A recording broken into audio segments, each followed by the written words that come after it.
Pipestone National Monument in Minnesota is more than just a park where visitors can walk the trails. It's a place where every day at least one indigenous person is carrying on the traditions of their ancestors. But for a long time, the educational exhibit on site didn't portray the full history that goes back thousands of years. Now that's changed. In tonight's Eye on Kettleland, Lauren Solich shares how the national park has been revamped. The process of quarrying is a long-standing tradition for indigenous people in the Pipestone, Minnesota area, one that is still practiced today. Keeping it going from our elders and ancestors and keeping the art, you know. With that comes the tradition of pipe making and crafting. I have one brother left that makes pipes, and I'm the only one of the girls that makes pipestone in my family, so. But I've been doing it for 51 years. Those traditions are why the Pipestone National Monument recently redid its entire exhibit so they could better display the history of the area.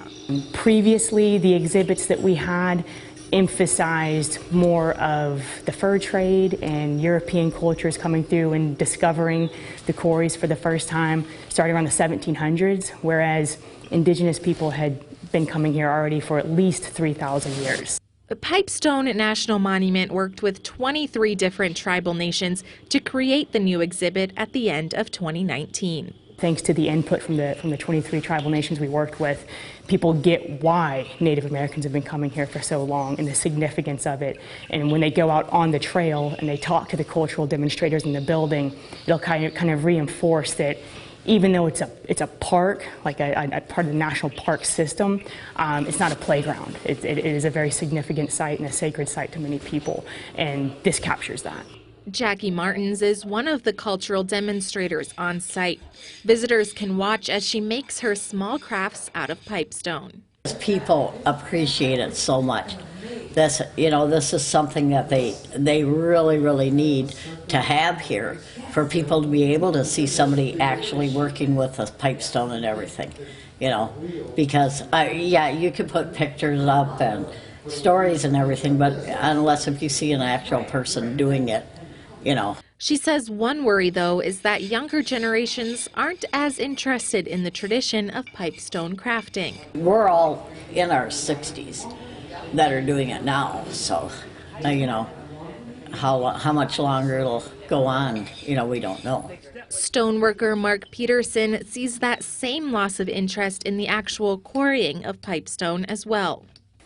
Not many are, young ones, not many are growing up to do it, I don't know if they don't have the love or how they grew up, or following everybody else's footprints, yeah, and history and tradition or whatever, Through education, staff at Pipestone National Monument hope to change that.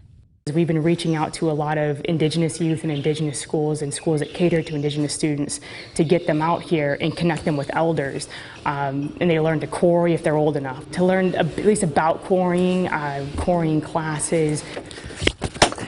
Peterson has been quarrying this pit for 45 years now.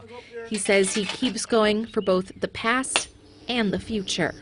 Natives down here, from around here and close by, we're trying to keep this tradition and the life of it going, ongoing for the near future. With Eye on Kettleland, I'm Lauren Solich.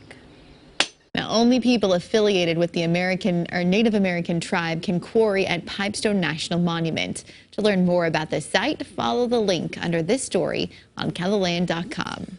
South Dakota